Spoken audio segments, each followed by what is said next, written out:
through the mystic eye, eminent personalities from various walks of life in conversation with Sadhguru.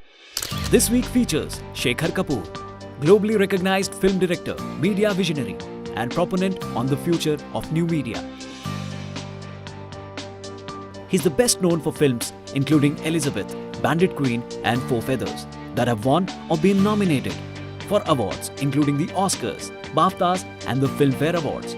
Mr. Kapoor is also involved in social and environmental issues and is working on his passion project Pani about the impending water wars in the world. In this episode, he explores the intricacies of the education system and the best methods to impart the learning process to children in this competitive world. So let's talk about childhood, because when my daughter when she was 4 or 5, she asked me a very similar question that you said. She said, "Daddy, am I living a dream or is this reality?" So then I asked her, I said, "So you tell me." So she said, is the world that I live in, is it my dream or is it imagination or is it reality? So I asked her, "You tell me." And she said, "It's both. It's my imagination and it's reality, both." But this question persists. Am I living a dream or is this reality? And I'm actually very afraid, because it's such a subtle question, I'm afraid that as she grows, they'll take that question away from her in the way they educate her. So let's talk about childhood and education. And in the school, the Isha school, tell me, is that an issue, what you're trying to do here? Essentially, education is basically about enlarging the horizons of human perception. But unfortunately today, slowly education has shifted into a mode where people believe is about enforcing information, heaps of information. Information is useful, is it's useful in a certain way, but it's not going to make your life, it'll earn you a living. So right now, most of the education on the planet has become essentially a means to earn a living, not to enlarge your horizons. So here at Isha Home School, education is about enlarging your horizons. So this is not about giving them ready-made answers as information. This is to have an active intelligence which constantly searches and seeks and looks at everything in every possible way. Above all, to know the joy of wondering about life, not having ready-made answers for everything. Ready-made answers are religion. And so the question everybody's going to ask you is, in this highly competitive world, are you saying that they'll come out non-competitive, or they will have such awareness that they'll make them become even more, their ability to deal with this world will be more precise? Suppose you and me are walking and you're in competition with me. You will either get to walk slightly faster than me or probably less than me and feel depressed about it. If you walk little faster than me, you are going to be thinking you've reached the peak of your life. If you fall behind me, you'll feel depressed that you can't walk as fast as me. But if you're not in competition with myself, you would explore the possibilities of what you could do, and maybe we don't know you could fly. I can walk fast, maybe you could fly, but you will miss out the possibility of flying because you're in competition with me. All you want to do is take few steps more than me. So the very human potential is distorted because people are in competition. Right now people believe that you will not propel yourself to your fullest if you're not in competition, which is a very false idea. It's a very, very false idea. We have cultivated that in societies, that you believe you will not reach your full potential unless you're in competition, not at all true. Actually, only when a human being is in a very extended periods of joyfulness, blissfulness, he will stretch himself to the limits and do what he could do to the fullest. When he's in competition, when he's in fear of failure, he will only do little better than somebody else. You're destroying the human genius through the process of education, teaching competition. It's all about getting 2 marks more than the one who's sitting next to you. In this mode of competition, only one can win, all others are losers, isn't it? It's a horrible way to create a society. What I'm saying is the gardener in this school is as important for us as the headmistress of the school. So that's what the children are constantly perceiving. We are not saying these things as philosophies, but that's the atmosphere that is set. The one who cleans the place, one who cooks for us, is as important as the teacher who teaches you science or literature or runs the school, or me who visits once in a way to give them a different perspective of the whole thing. Once you put one above the other, you are not going to know anything in this world. Your whole perspective is distorted. So that is the basis of competition, trying to put one above the other. Once you make one thing bigger than the other, one thing small, one thing big, one thing high, one thing low, one thing divine, another thing filthy, then you miss the whole point of existence. So the essence of education is to enhance your perception in such a way that you are able to perceive a blade of grass being as important as the coconut tree. Is not less important, it's different, that's all. Every difference that you find in the world, if you make it into a discriminatory process, that is what you're suffering a prejudiced world. Whether between races or nations or languages and cultures and even gender, every difference we have made it a discriminatory process. And that has been our mode of education also, unfortunately. So here at home school, there's… what the most important part of education here is not taught. It is a constant demonstration. All the teachers are dedicated people, they're all volunteers, hugely educated, but they're all here to volunteer their full time, their life they're volunteering to make this happen for the children. So the key element of the school is the way everybody moves, the way everybody sits and stands and eats and does everything. Education, you have to follow some system, we are following ICSE, but the most important thing is the atmosphere, the ambience, the way it is. One thing you will see is the strength of the children, the mental strength of the child here is phenomenal. Today, that is one thing that's missing in the urban schools. They're all becoming flaky. Competition will make them determined and focused in one way, at the same time make them fearful of failure, fearful of, being less than somebody else. Here you'll see they don't have that at all in them. Every one of them is a king by himself. I noticed that. I've seen the children, and I saw these children, but I've seen other children, and what surprises me mostly is that there's a certain sense of alertness in them.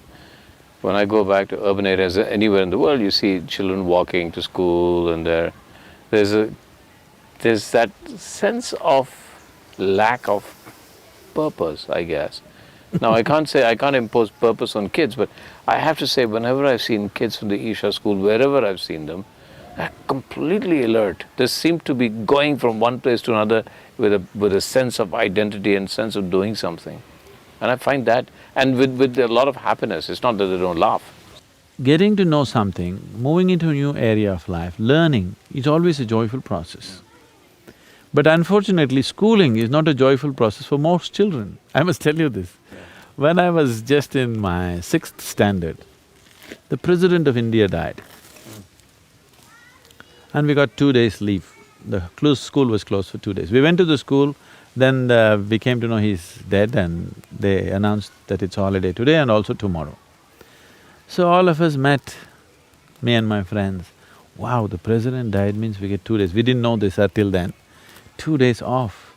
Suppose the Prime Minister dies, how many days? Chief Minister dies, how many days? In our minds, we're just killing the whole cabinet, one by one. If they all die this year, how many days off will we get? Why is school such a horrible place? Because learning is always a joyful experience for any human being. Or should be. It is actually, when you get to know something new, there is a certain invigoration of energy within you. But that's not happening in the school simply because of the way it is delivered. So, that's the reason I started this school, and I wanted that to be different, that people must be excited about learning. You won't believe it, at 11:30 in the night, some children can't sleep. They say, Akka, please, Akka, open the library, I just want to see this one thing. This is a regular thing, I just want to… Akka, I won't spend time, 5 minutes, I want to just see… He wants to know before he goes to bed.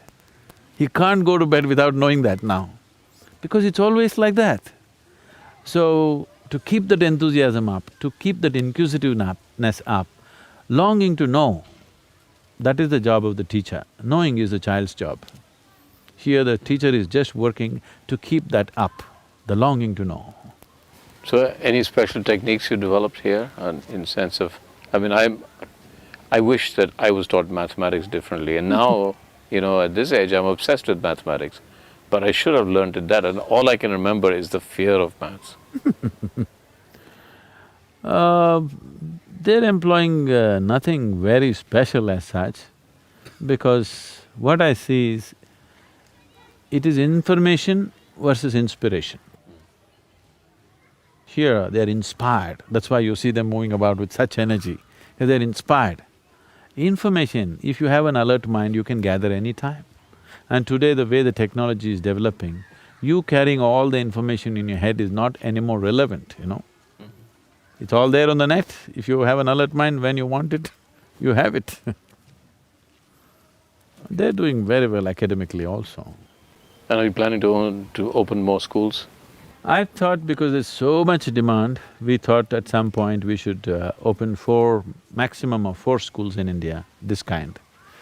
One in the western… this is the southern one in the western sector, northern sector and eastern sector. But opening a school like this will not happen because you build buildings. You have to get those kind of people who are committed to making it happen. That's always a challenge because dedication is a scarce material in the world today. Though we are enjoying that much in Isha, still it's a very scarce material in the world. Everybody is always doing something, thinking, okay, what will I get? Not doing something simply because they're allowed to do it. Those people are very small number. So we're talking about childhood, innocence, and its relevance to us as adults. I don't think a child is innocent. Okay. Oh, he can be very mean. Okay, if he doesn't get what he wants, he'll get very mean. Okay. The beauty of the child is he's flexible. That's all that needs to happen to the adult also. Not that he's innocent, ignorant, this, that's not the point. The point is that he's flexible. That's the most important aspect of the child. The same thing comes to the adult, he's also fine. Generally, it's become fashionable for people to say, like a child. Somewhere they're thinking adulthood is evil, childhood is a good thing. No, child is just in the making. Adulthood is the real thing. Even so-called spiritual people go about saying, I'm like a child. So I keep asking people, do you really want to be a child? Suppose at the age of 6, your body and your mind stopped growing and you remained a child. Yeah. Is that a great thing? We'll call you a retard. Isn't it good you've grown out of your childhood? Because you made a mess out of your adulthood, you are aspiring for your childhood. I think adulthood is great. Do you think the children have that kind of perception that we then have to work towards? Do you think we need to uneducate ourselves? Do you think that the normal learning processes that we go through in modern day life is actually lessening our ability to become greater human beings or more perceptive? No, Shekhar, the thing is, what you know is not the problem in your life. The more you know, the better it is, okay? That's why you're trying to know. But now you're complaining, knowing is a problem, I have to unlearn. No, I wouldn't say that. Knowledge is not causing problem. You're identified with what you know, that is what is causing problem. If you learn to be not identified with what you know, all that you know, whether it is considered great knowledge or it's considered filth on the street, both are useful actually to live a life, isn't it? So knowledge is not the problem. You get identified with every bit of information that you gather, that is the problem. Identity is the problem, knowledge is not the problem. So somewhere when you say, I want to be like a child, you're celebrating ignorance. And I'm singing Asatoma Sadgomaya and you're saying No, knowledge is not the problem, knowledge is not the burden, identity is the burden. You get identified with limited things that you know, that is a problem. At that time, in a village, there would be only one person who could read. I remember this when I had a farm in Karnataka. There's only one person who can read in the village. Everybody gets their personal letters for him to read. A wife wants to read a letter that her husband has written. A postcard comes. She goes to this man and he has to read. So he reads and interprets it in a million ways that he knows. So, just literacy was a rare thing because the necessary infrastructure was not there. And it looked like one strange mystical thing that somebody is able to look at the postcard and say all these things look like a great mystical thing. It's not difficult because we did not maintain that infrastructure of inward looking in the society. You did not cultivate that right from your childhood. Now it looks like a faraway thing. Suppose you did not know how to read and write. If you look at a book and somebody looks at a book and saying all these things, would look like a mystical process, isn't it? We haven't invested in that direction. So that's exactly what we're trying to build now, to build an infrastructure of spiritual process in the world, to give the necessary infrastructure, because no society has invested enough towards the inner well-being of a human being. We have hospitals, we have schools, we have toilets, we have this, we have that, but we don't have enough infrastructure for the actual well-being, the inner well-being of a human being, because your well-being and whatever else you go through, your joy and misery happens within you. Your pain and pleasure happens within you. Agony and ecstasy happens within you. Everything that happens to a human being happens within you. For that we have not built any infrastructure. So there was a time, there used to be… They say Krishna built about 1400 ashrams across the country, in the northern plains, because he felt that's an infrastructure that's needed for the society to live well. So we don't have such infrastructure.